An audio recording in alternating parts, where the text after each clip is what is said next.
Good morning, welcome back. और 10 के दमदार ट्रेड्स में वीरूर में रहेंगे आपके साथ अगले आधे घंटे। और हमारे साथ एक दमदार पैनल जुड़ा हुआ है। मानस जायसवाल और अमित सेठ पिछले शो से बने हुए हैं। 5paisa.com के रुचित जैन और निर्मल बांग से विकास सालुंखे अपनी टॉप ट्रेड्स के साथ जुड़ेंगे। इसके अलावा आज बिग मार्केट वॉइसेस में मार्केट एक्सपर्ट मेहरबून ईरानी से बात करेंगे। साथ ही तिमाही नंबर्स पर पॉलीकैब की मैनेजमेंट से होगी एक खास चर्चा। कंपनी के CMD इंदर जयसिंघानी और ED एंड CFO गंधर्व तोंगिया रहेंगे हमारे साथ मौजूद। ये सब कुछ ही देर में। मार्केट पर एक नज़र। निफ्टी एट डेज हाई और अब मार्केट थोड़ा स्टेबिलिटी दिखाता हुआ और उसको बहुत हद तक स्पॉन्सर किया है बैंक निफ्टी की रिकवरी ने। बैंक निफ्टी में लोअर लेवल से अच्छी रिकवरी, निफ्टी में लोअर लेवल से अच्छी रिकवरी। और ये देखिए निफ्टी अब 19,590 पर। बैंक निफ्टी का रिकवरी वाली प्लेट चला दीजिए। 43,797, 43,558 का लो था यहाँ पर। तो करीब 250 पॉइंट की रिकवरी बैंक निफ्टी में इस समय। और उसको लीड किया है HDFC बैंक ने। एक अच्छी इंट्राडे रिकवरी HDFC बैंक में, एक्सिस बैंक में अच्छी recovery, state bank of India में अच्छी रिकवरी। बैंक निफ्टी इनफैक्ट अब लग रहा है ग्रीन में आने की तैयारी कर रहा है। ये बहुत ही इंटरेस्टिंग होगा अगर बैंक निफ्टी अब ग्रीन में आएगा तो। हालांकि यहाँ पर एक्सपायरी कल हो चुकी है, लेकिन फिर भी क्या शॉर्ट कवरिंग यहाँ पर आएगी ये देखते हैं। और निफ्टी भी अब इस समय जैसा मैं कह रहा हूँ डे हाई पर। स्टॉक्स की जहाँ तक बात है तो क्लियरली बजाज ऑटो आज का स्टॉक ऑफ द मॉर्निंग करीब 5% के गेंस के साथ। LTI Mindtree 4% gains. लेकिन डाउन साइड पर जो स्टॉक स्टैंड आउट कर रहा है वो विप्रो 3% नीचे। और एस्ट्रल जो F&O में आज का सबसे बड़ा लूजर। वीरू जी अब एक काम करते हैं अनुज, इस पैनल से आज की कॉल्स लेना शुरू करते हैं। रुचित जैन और विकास सालू के प्रोस्पेक्टिव लेके जुड़े हैं। अमित सेठ मानस पिछले कार्यक्रम से हमारे साथ आए हैं। रुचित गुड मॉर्निंग, आपका व्यू और आपके 2 conviction ideas. Very good morning. Well view बहुत ज्यादा पॉजिटिव यहाँ से इंडेक्स में नहीं बन रहा है क्योंकि डेटा इतना सपोर्टिव नहीं है। अगर आप इंडेक्स फ्यूचर्स के डेटा देखेंगे तो कल के सेशन में दोनों ही FIs as well as client section ने दोनों ही शॉर्ट पोजीशंस बनाई। रिसेंटली हमने देखा है कि मार्केट्स में 19,333 के लो जो बना था वहां से 19,850 तक की रैली आ गई। बट लेकिन FIs ने वहां पे कोई सिग्निफिकेंट ना ही लॉन्ग बिल्डअप किए ना ही मेजर कुछ शॉर्ट पोजीशंस कवर किए। 70% से ज्यादा पोजीशंस उनकी अभी भी शॉर्ट साइड पे है। सो यहाँ पे लग रहा है कि अपसाइड लिमिटेड है। जब तक ये 19,800 के हर्डल्स क्रॉस नहीं हो जाते तब तक आपको जो भी पुल बैक मूव्स मिलेंगे हायर लेवल्स पे सेलिंग प्रेशर फिर से आएगा। सो मे बी हम लोअर एंड पे है तो इसके लिए इंट्राडे पुल बैक मूव रह सकता है। बट सेल ऑन राइज का व्यू रहेगा जब तक हम 19,800 के नीचे तब तक। स्टॉक स्पेसिफिक 2 आइडियाज है, एक बाय एक सेल साइड पे। बाय में स्पेसिफिक IT स्टॉक्स में अच्छी मोमेंटम आ सकती है। निफ्टी IT इंडेक्स अपने 100 DMA के काफी क्लोज ट्रेड कर रहा है। So persistent within that space यहाँ पे काफी पॉजिटिव लग रहा है क्योंकि स्टॉक एक फ्लैग पैटर्न बना है। पिछले कुछ दिनों में एक चैनल में रहा है। IT के फॉल, बाकी IT स्टॉक्स जब फॉल हो रहे थे तब ये स्टॉक मोर कंसोलिडेशन फेज दिखा रहा था। सो वो ब्रेकआउट के वर्ज पर है। परसिस्टेंट यहाँ पे खरीदारी करने की सलाह है। 5790 के नीचे स्टॉप लॉस रखिए, 5950 के अराउंड के टारगेट्स के लिए। और जुबिलेंट फूड में शॉर्ट्स करने की सलाह है। यहाँ पे शॉर्ट फॉर्मेशन जोर है। राइजिंग वेज पैटर्न का टेक्निकल ब्रेकडाउन स्टॉक में हुआ है तो यहाँ पे I think short term correction रहेगा। तो 534 के स्टॉप लॉस से जुबिलेंट फूड में शॉर्ट पोजीशन बना सकते हैं 505 के टारगेट्स के लिए। ओके, जुबिलेंट फूड्स पे सेल आज सुबह से इसमें वीकनेस काफी थी।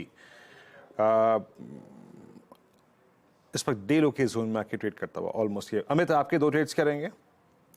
जी वीरेन जी, पहला रहेगा HCL टेक। HCL टेक अगर देखें तो इतनी वॉलेटिलिटी में भी इसने अपना 10 और 20 डेमा होल्ड किया है। इसका स्ट्रक्चर काफी इंटैक्ट है। 1271 का प्राइस है, स्टॉप लॉस रहेगा 1258 का और टारगेट्स रहेंगे 1300 के। सेकेंड स्टॉक मेरा रहेगा ITC का भी स्ट्रक्चर काफी रेजिलेंट है। यहाँ पे एक ट्रायंगुलर कंप्रेशन पैटर्न का ब्रेकआउट भी इन प्लेस है। स्लो एंड स्टडी मूव आ रहा है इसमें। 452 का इसका प्राइस है, 460 के टारगेट्स, 448 का स्टॉप लॉस। यहाँ एक डिस्क्लेमर है कि मेरी कोई पर्सनल पोजीशन नहीं है, but this stock has been in my continuous recommendation list.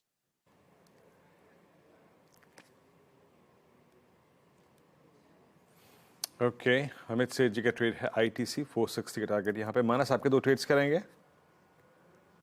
देखिए, पहले तो एक खरीदारी करने का ट्रेड होगा और इसको मैंने कल भी रिकमेंड किया था खरीदारी के तौर पे, और वो PVR का ट्रेड है। PVR देखिए, अगर आप देखिए तो कहीं पर भी मार्केट में चाहे जितनी वीकनेस हो, यहाँ पर गिरावट देखने को नहीं मिल रही है। लगातार लोअर लेवल पे बाइंग इंटरेस्ट देखने को मिल रहा है। स्टॉक अपने 20 डे मूविंग एवरेज के ऊपर ट्रेड कर रहा है। स्टॉक तैयार है एक फ्रेश ब्रेकआउट के लिए। तो PVR में अभी भी खरीदारी करने की राय रहेगी। 1750 के स्टॉप लॉस से खरीदारी करेंगे 1825 के टारगेट के लिए पीवीआर में खरीदारी करनी है। बिकवाली करने का भी एक ट्रेड लेना है और वो इंडिगो पे बिकवाली करने का ट्रेड लेना है। इंडिगो के पैटर्न देखेंगे तो कल हमने प्रॉफिट बुकिंग देखी थी, आज एक सपोर्ट था 2550 के आसपास, स्टॉक ने उसको ब्रीच किया, उसके नीचे गया है। आई थिंक यहाँ पर गिरावट बढ़ सकती है, इसलिए इंडिगो में बिकवाली करने की सलाह रहेगी। 2551 2551 के स्टॉप लॉस से आप बिकवाली कर सकते हैं 2475 के टारगेट के लिए। ओके, इंटेग्रो एविएशन यहाँ पे सेल है 2528 पे। और विकास, गुड मॉर्निंग, आपके दो trades. Good morning Virendra ji. देखो, ओवरऑल मार्केट में हमने देखा है कि गैप डाउन होने के बाद थोड़ी सी रिकवरी देखने मिल रही है, बट हालांकि निफ्टी अभी भी 19,500 के ऊपर ही ट्रेड करते हुए देखने मिल रहा है। उसी सपोर्ट से वो पुल बैक रैली देखने मिल रही है, तो ऊपर में मुझे लगता है वापस एक पुल बैक रैली देखने मिल सकती है। मेरा पहला कॉल रहेगा हीरो मोटो को। में मुझे लगता है कि जिस हिसाब से आज एक अच्छा मूव देखने मिल रहा है, ये आज पूरे दिन में मुझे लगता है ऊपर की तरफ कर सकता है। ऊपर में जो टारगेट निकल के आ रहे हैं वो 33 90 3400 के आसपास के टारगेट यहाँ से देखने मिल सकते हैं। नीचे में 3140 के आसपास का आज का डे लो के आसपास का एक स्टॉप लॉस यहाँ पे रिकमेंड करूंगा, और यहाँ पे मुझे लगता है ये पूरे दिन में एक अच्छा मूव यहाँ पे पूरे देखने मिल सकता है। 1 से 2 दिन के पॉइंट ऑफ व्यू से अगर इसको लेके जाओ तो 3400 के आसपास के टारगेट यहाँ पे हीरो मोटोको में देखने मिल सकते हैं। दूसरा रहेगा कैनरा बैंक। कैनरा बैंक में जिस हिसाब से आज वापस थोड़ा सा एक रेंज देखने मिल रही है, बट ओवरऑल अगर देखो तो लास्ट कुछ दिनों में 370 के आसपास ये ट्रेड करते हुए देखने मिल रहा है। नीचे में जिस हिसाब से सपोर्ट देखने मिल रहा है, तो मुझे लगता है कि 364 के स्टॉप लॉस से कैनरा बैंक को बाय करना है। मुझे लगता है कि यहाँ से वापस 390 के आसपास के टारगेट यहाँ पे बन सकते हैं। हमने देखा कि लास्ट 2-3 वीक में उसी रेंज में आके रुक रहा है। 390 ऊपर में एक इमीडिएट रेजिस्टेंस फेस होते हुए देखने मिल रहा है, बट जिस हिसाब से अभी ये 370 के ऊपर ट्रेड करते हुए देखने मिल रहा है, तो 390 के टारगेट के लिए कैनरा बैंक बाय करना है। 364 का स्टॉप लॉस यहाँ पे लगा दीजिए। ओके, चलिए अब एक काम करते हैं, अब एक मैनेजमेंट को जोड़ते हैं। दूसरी तिमाही में पॉलीकैब के नंबर्स अनुमान से बेहतर रहे हैं। मुनाफे में करीब 60% का जंप आया है। केबल और वायर सेगमेंट में मजबूत रेवेन्यू ग्रोथ दर्ज हुई है। अधिक विज्ञापन खर्च के बावजूद कंपनी ने अपने मार्जिन्स बरकरार रखे हैं। नतीजे और फ्यूचर ग्रोथ आउटलुक पर चर्चा के लिए हमारे साथ हैं कंपनी के सीएमडी इंदर जयसिंघानी और ईडी एंड सीएफओ गंधर्व टोंगिया। आप दोनों का बहुत बहुत स्वागत है शो में जुड़ने के लिए हमारे साथ। गुड मॉर्निंग इंदर जी, आपसे शुरुआत करूंगा। पहले तो एक बताइए, एक काफ़ी स्ट्रॉन्ग ग्रोथ ट्रेजेक्टरी रही है आपकी, क्या ये आगे भी मेंटेन रहेगी? क्या डिमांड एनवायरनमेंट आगे भी इतना ही स्ट्रॉन्ग रहने वाला है? बिजनेस एनवायरनमेंट में तो ठीक है, क्योंकि प्राइसेस लास्ट रॉ मटेरियल की बेसिकली लास्ट 2-3 महीने से सेम रही है, और डिमांड इसके लिए अच्छी है क्योंकि इंफ्रास्ट्रक्चर बहुत जोरों से चल रहा है। गवर्नमेंट को चारों तरफ से काम कराना है, इलेक्ट्रिसिटी घर घर पहुंचाना है, होम टू एवरीबडी। इंडस्ट्री की ग्रोथ भी बहुत जबरदस्त आ रही है। Green energy and all energies are coming in a better way, तो डिमांड तो अच्छी है और कंटिन्यूस ग्रो कर रही है। ओके, डिमांड कंटिन्यूसली ग्रोथ कर रही है, तो वॉल्यूम ग्रोथ जो आपने लगातार शानदार मेंटेन की है, क्या वो स्ट्रांग रहेगी और किन ज्योग्राफीज से आएगी? सेम मेंटेन तो रहेगी, बट अभी ओवरऑल वर्ल्ड की सिनेरियो क्या है, उसका क्या इफेक्ट पड़ेगा पता नहीं है, बट बाकी ओवरऑल इंडिया की डिमांड के हिसाब से तो ग्रोथ आनी चाहिए, क्योंकि बहुत से काम पेंडिंग है। बहुत से टेंडर इशू किए हुए गवर्नमेंट ने, जो काफी कॉन्ट्रैक्टर के हाथ में बहुत काम है, एंड 2 टायर एंड 3 टायर में कंस्ट्रक्शन की डिमांड काफी अच्छी है। तो ऐसा तो लगता है कि डिमांड कंटिन्यू रहेगी। बाकी वर्ल्ड सिनेरियो के हिसाब से क्या इफेक्ट आएगा, नोबडी नोस।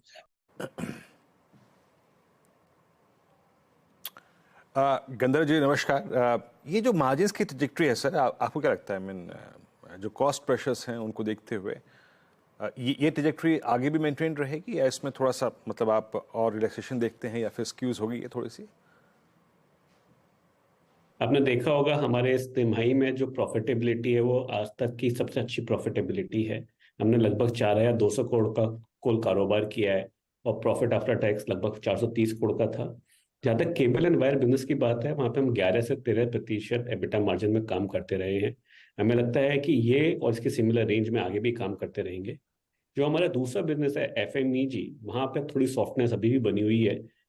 हम लोगों ने काफी फोकस एफर्ट्स लिए हैं, आगे भी लेंगे, और धीरे धीरे उस बिजनेस की प्रॉफिटेबिलिटी भी इंप्रूव करेंगे। तो आगे के सालों में जो अभी प्रॉफिटेबिलिटी है, सिमिलर प्रॉफिटेबिलिटी रेंज में काम करते रहेंगे। एग्जैक्टली मैं उसी पॉइंट पे आना चाह रहा था गंधर्व जी। मतलब आई थिंक एक स्पेशल कमेंट आपके चाह रहा था FMEG सेगमेंट में, यहाँ पे लॉसेस अभी भी परसिस्ट कर रहे हैं। इस सेगमेंट में आपका व्यू क्या है? एटलीस्ट वो क्वार्टर्स जहां पर जाके आप ब्रेक इवन हो जाएं, वो कौन से होंगे? प्रॉफिटेबिलिटी कब तक शुरू हो सकती है यहाँ पर?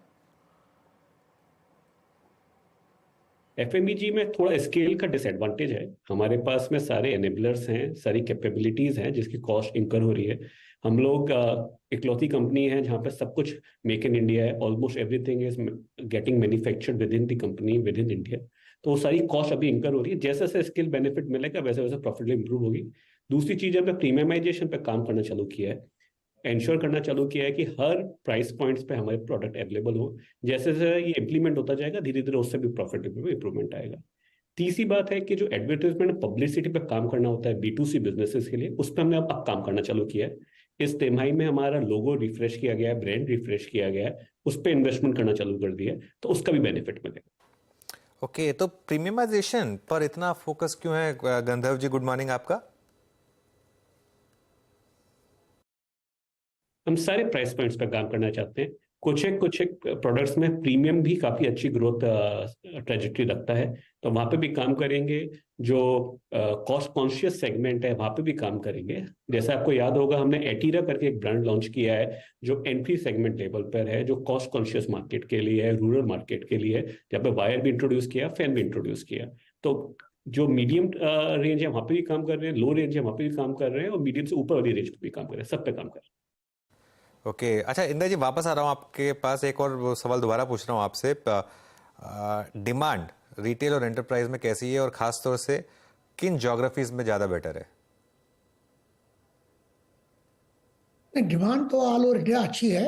मतलब नॉर्थ चारों अगर रीजन में करेंगे, सेंट्रल रीजन में भी करेंगे तो डिमांड सब जगह अच्छी है। और इवन रिटेल वायर में, जो रिटेल वायर की भी डिमांड है वो अभी थोड़ी ज्यादा स्टेबल हुई है, क्योंकि लास्ट पहले कंटिन्यू 6 महीने से 8 महीने से कॉपर ऊपर जा रहा था। अभी कॉपर लास्ट 2-3 महीने से स्टेबल है। तो स्टेबल के कारण जो आदमी जो परचेज को रोक के बैठे थे, अभी वो परचेज करना चालू किया है, तो उससे भी डिमांड थोड़ी थोड़ी बढ़ रही है। और ओवरऑल बाकी देखेंगे तो आप गवर्नमेंट के बहुत काम आ रहे हैं, बहुत प्रोजेक्ट आ रहे हैं, तो उसमें तो काम रियली बहुत ज्यादा है। और अभी इवन हर एक जना इंडस्ट्री में एक्सपांशन करना चाहता है, क्योंकि हर एक को लगता है कि इंडिया का जो फोकस है, मतलब वर्ल्ड का जो फोकस है अभी इंडिया पे ज्यादा है। India should be the manufacturing hub after China 1। तो आई थिंक सो उसका भी इफेक्ट आ रहा है, उसका भी बढ़ोतरी आ रही है डिमांड की। तो गंधर्व जी, आपका व्यू क्या है? आई मीन ये China Plus 1 का जो थीम रही है, इसका कितना इम्पैक्ट है और इसका कितना असर दिख रहा है अभी?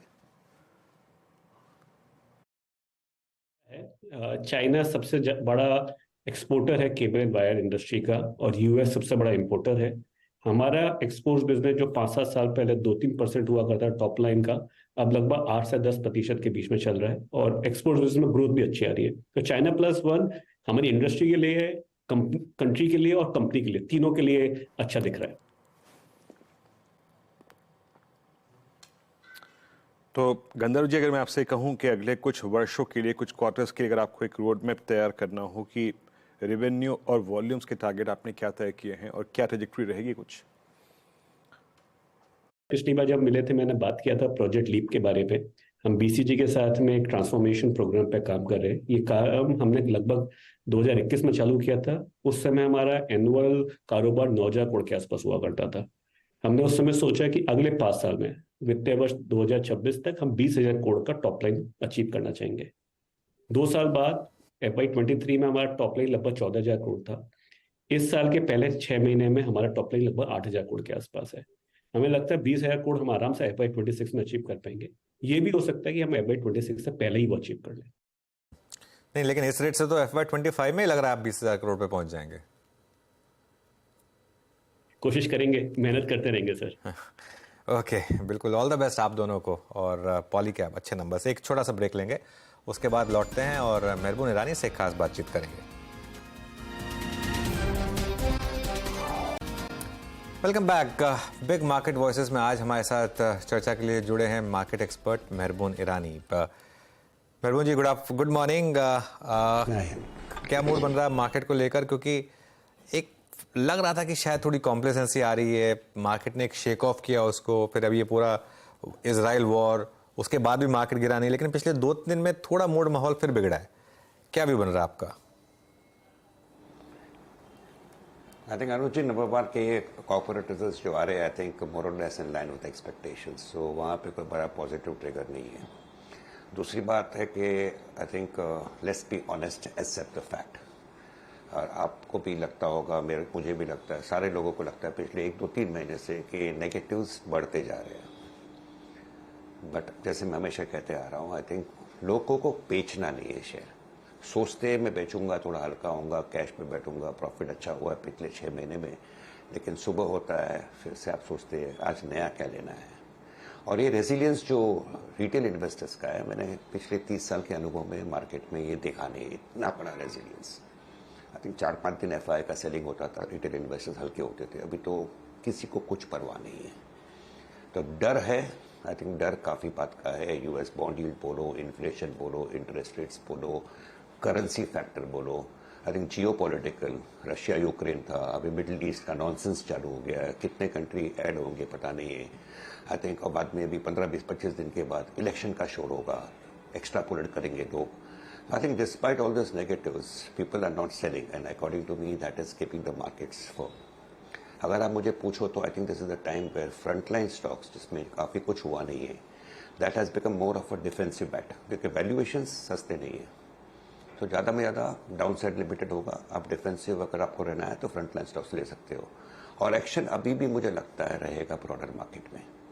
प्रॉब्लम इस बात का अनुज जी कि I think you are going on educating people, आपने भी एजुकेट किया है कि जो PSU स्टॉक्स है जिसमें कुछ नंबर्स अच्छे आते नहीं है। I think I read your Twitter couple of days ago, I think very educative, super. और आउट परफॉर्मेंस जो हो रहा है ब्रॉडर मार्केट में, वहीं पे भी लोगों की अभी भी नज़र है on companies which are at 50, 60, 70 P. I think मैं कहते आ रहा हूँ कि stocks which are expensively valued, even if they come down, they still remain very expensive because they are coming down because उन लोग की earnings pressure में है। Like example, specialty chemical 70-80 के PE में जा रहा था, आज भी 40 के PE में जा रहा है, because despite the stock having come down, the earnings have not gone up. So I think people have to be very careful in what they buy. Getting carried away with the momentum बहुत आसान होता है, लेकिन ultimately पछतावा होता है। तो पछतावा होता है, बाद में आप सोचते हो कि ये मेरे पोर्टफोलियो में मैं इस स्टॉक्स को लेके लटक रहा हूँ और 6 महीने, 1 साल, 2 साल निकल जाएंगे और वो भाव फिर से आएगा नहीं। So people have to be very careful. I am not asking people to be very worried on the whole, but to be cautious because factors around us are not positive and you very well know कि अभी और भी momentum में थोड़ा market ऊपर जा सकता है, ना नहीं है, बट कहीं ना कहीं आपको ये लेवल से कभी भी नीचे मिलेगा, तभी आपके पास कैश रखना पड़ेगा, गन पाउडर ड्राई रखना पड़ेगा to go and buy into the market. रही बात ग्लोबल फैक्टर्स की, I think China remains in a dirty area. Growth की बात करते ग्रोथ आएगा, बट मुझे नहीं लगता है, because I don't believe in this GDP numbers as far as China goes. और ग्रोथ आएगा तो भी काफ़ी लंबा टाइम लगेगा। सो चाइना, जब तक China doesn't become very active in terms of its growth, I don't think China is a threat for other emerging markets. रही बात US की, जैसे मैं कहते आ रहा हूँ, आई थिंक फर्स्ट हाफ अच्छा होता है, second half remains good. I expect 2023 in the US to end on a strong positive note despite a lot of negatives, because as far as oil goes, despite जो Middle East में हो रहा है, Israel Palestine problem, whatever, oil if you see Anuj bhai is relatively inactive। 93-94 से 80 के आसपास आया, 80 से फिर से 91 के आसपास है। It is not as active as what we had expected it to be because of this crisis. लेकिन हमें ध्यान रखना पड़ेगा what happens to this war, how many countries get involve both, God forbid, and ultimately what happens to oil and energy prices. So there are lot of concerns and my advice to people would be that despite the fact that market will make an attempt to go further, which I believe it can happen, लेकिन थोड़ा सा cautious रहना आवश्यक है। Okay अच्छा मेहरबान, एक space जहां पर आप थोड़े नेगेटिव रहे हैं लेकिन प्राइस बिहेवियर काफ़ी स्ट्रांग रहा है रिसेंटली, वो है मिड कैप IT। अभी क्या व्यू बन रहा है आपका यहाँ पर इस स्पेस में? आज कोफोज खराब नंबर के बावजूद चल रहा है, परसिस्टेंट में नंबर्स अच्छे थे, चल रहा है स्टॉक। LTI माइंड में भी अच्छी बाइंग है, हालांकि अब वो लार्ज कैप में आता है। मिड कैप IT में क्या व्यू इस समय?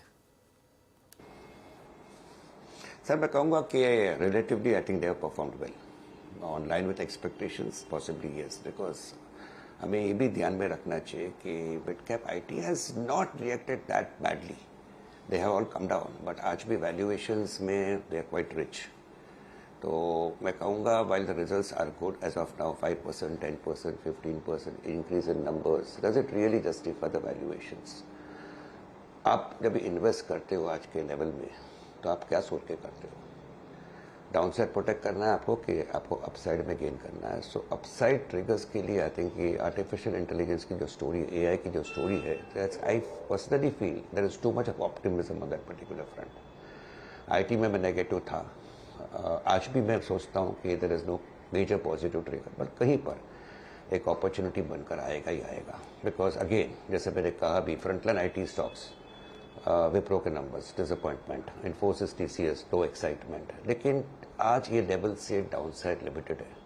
There are quite a few investors जो बिलीव करते हैं Infosys is Infosys, TCS is TCS, market में डर लगता है। I think there is an opportunity for those type of investors, जिसको मैं कंजर्वेटिव मानता हूँ और रिस्पेक्ट भी करता हूँ उनको, कि ये लेवल पे अगर if you go and buy into the frontline IT stocks and possibly even frontline pharma stocks, भले पॉजिटिव ट्रिगर नहीं, the downside would be limited. रही बात मिड कैप आईटी की, I think the numbers are coming quite better than expected in some cases, like a Tata Elxsi, persistent.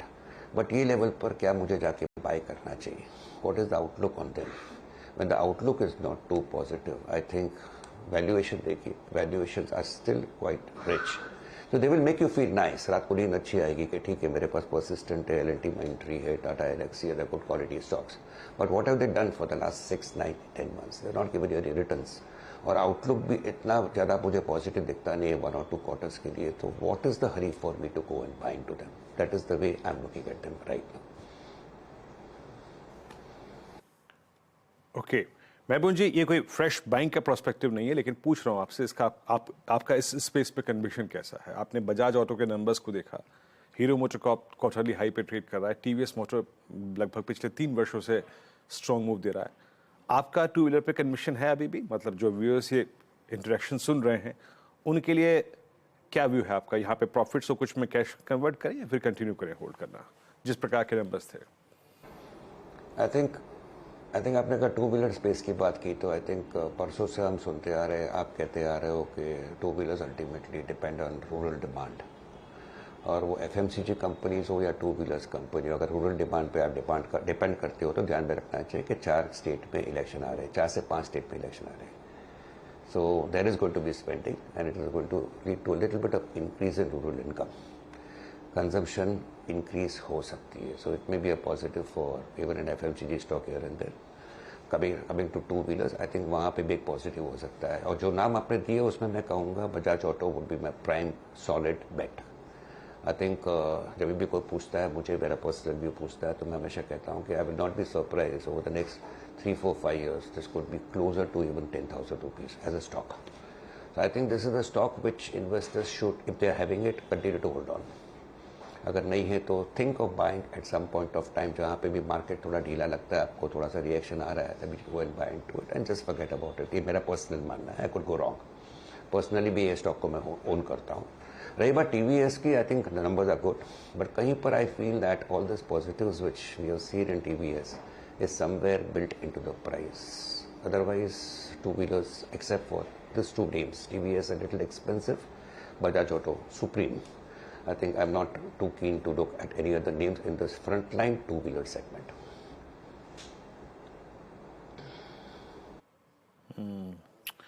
Okay तो आपको यहाँ पर auto space में मेहरबून जी का व्यू क्या है मालूम चल गया है। और इस वक्त ऑटो स्पेस में मूव काफ़ी स्ट्रॉन्ग, हीरो मोटर को आप एक बार इस वक्त डे हाई पर आके ट्रेड करता हुआ। अच्छा मेहरबून जी, एक स्पेस जो कि अच्छा भी कर रहा है और उसके लिए आई थिंक ट्रिगर्स भी हैं रियल स्टेट में। आई मीन दोनों कमर्शियल और रेजिडेंशियल डिमांड काफ़ी स्ट्रॉन्ग, प्राइसिंग काफ़ी स्ट्रॉन्ग। डीएलएफ में अपना अच्छा मूव देखा, 12 साल के सर्वोच्च स्तरों पे आके ट्रेड करता हुआ। ओबरा रियल्टी को देखिए, गोदरेज प्रॉपर्टीज के साथ एक नेगेटिव न्यूज़ फ्लो था कल, उसका इम्पैक्ट था। लेकिन आपका कोई प्रेफर्ड स्टॉक है इस स्पेस में जिसको आप लोग चेस कर रहे हैं, या फिर आप दूसरी तरफ एचएफसीज या फिर रियल स्टेट एंसिलरी पे फोकस कर रहे हैं? और कोई अगर इन 3 स्पेस में आपका प्रेफर्ड स्टॉक हो तो बताइएगा जरा प्लीज। आई थिंक मैं कहूँगा कि पूरा space, I think I have been quite positive on it, but despite being positive मैं कहूँगा हरिंदर जी के मैं प्लेजेंटली सरप्राइज्ड हूँ जो नंबर्स आए हैं. I think they far far far exceeded my own expectations.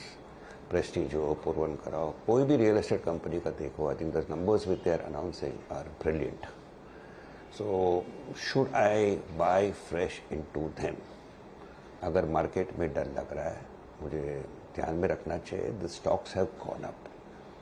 अभी भी आउटलुक पॉजिटिव है, इंक्रीमेंटल मनी में डालूं कि नहीं. और अभी भी अगर आपको अच्छा लगता है जैसा मुझे लग रहा है, आई थिंक अगर मैंने 100 रुपये का अगर कोई शेयर लिया हो, मुझे पैसा और डालना हो, तो मैं सिर्फ 25% इंक्रीमेंटल डालूंगा. Otherwise I will avoid it. But बेचना I don't think is right now. This is a sector which I feel at least in the near term relatively outperform कर सकता है to quite a few other sectors. So I will stay invested in quite a few of this frontline real estate stocks. जिस पे नाम specific मैं कहना नहीं चाहूँगा, जो होल्डिंग है मैं कहूँगा मेरा मैक्रोटेक में मेरा होल्डिंग है, गोदरेज प्रॉपर्टीज में होल्डिंग है और पेनिनसुला लैंड में होल्डिंग है. Clear disclosures. Okay, fair enough. एक आखिरी सवाल, इंडसइंड बैंक पर क्या भी बन रहा है इस समय मेहरबून? काफी स्ट्रॉन्ग मोमेंटम है यहाँ पर. आई थिंक इंडसइंड बैंक का जो नंबर्स आया था वो ब्रिलियंट. बट अनुज आप इसको कंपेयर करेंगे सितंबर के नंबर्स को जून क्वार्टर के साथ, आई think more or less replica है, more or less. And even June quarter results were good. The stock has absolutely outperformed ICICI bank, Kotak, Axis, HDFC bank and all of them. तो is this outperformance reason enough for me to go and take some money out? मैं कहूँगा क्यों निकालना है पैसा. Because if you believe that the Indian markets will do well, continue to do well, मेरा personal मानना है कि banking sector and the financial services sector is going to continue to outperform. Correction reaction आते जाएंगे और मेरा best bet हमेशा की तरह मैं कहूँगा रीजनल बैंक से, be it bank of Maharashtra, south Indian bank, those type of banks और public sector banks. I am still very positive on that. Private sector banks का भी टाइम आएगा. I think people are ignoring the Kotaks and Axis and ICICI and HDFC bank. Possibly 1 or 2 more quarters of sideways movement and then they will also attract attention. और रही बात IndusInd bank की, I think I have always like this bank. There were some problems in between but they have largely taken care of it. और ये भाव में despite the rally which we have seen in the stock on a relative basis as well as absolute basis as compare to other private sector banks, I will stay invested in it. Alright, Mehraboon ji बहुत बहुत शुक्रिया आज हमारे साथ जुड़ने के लिए और हमसे बात करने के लिए. और चलिए फिर वीरू और मैं अब यहाँ से आपसे इजाज़त लेंगे और नीरज जी आ गए हैं स्टूडियो में. Neeraj ji good morning. थोड़ी रिकवरी है मार्केट में लेकिन अभी कह नहीं सकते कुछ, वेट करते हैं. लेकिन ट्रेडर्स हॉटलाइन की शुरुआत करेंगे बात. मुझे तो अनुज आज रिजल्ट पे ज़्यादा रिएक्शन हो रहा है. आज रिजल्ट, पूरा रिजल्ट रिएक्शन है. मतलब जहाँ अच्छे रिजल्ट आ रहे हैं वहाँ प्रॉफिट बुकिंग हो रही है, जहाँ खराब आ रहे हैं उनकी पिटाई हो रही है. और जहाँ पे अच्छे रिजल्ट आए पहले से उसमें पोजीशन नहीं थी वहाँ पे बढ़िया रिटर्न लोगों को मिलते हुए दिख रहे हैं. सारे वैसे दिख रहे हैं, परसिस्टेंट है, यहाँ अच्छे मूव्स आ रहे हैं क्लियरली.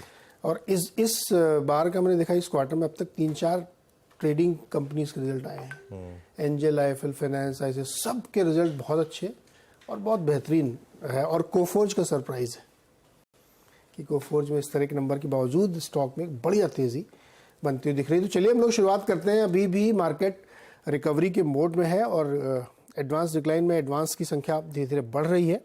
तो उम्मीद कर सकते हैं कि दिन के दौरान ये काफ़ी अच्छे प्रदर्शन कर सकते हैं. चलिए शुरुआत करते हैं.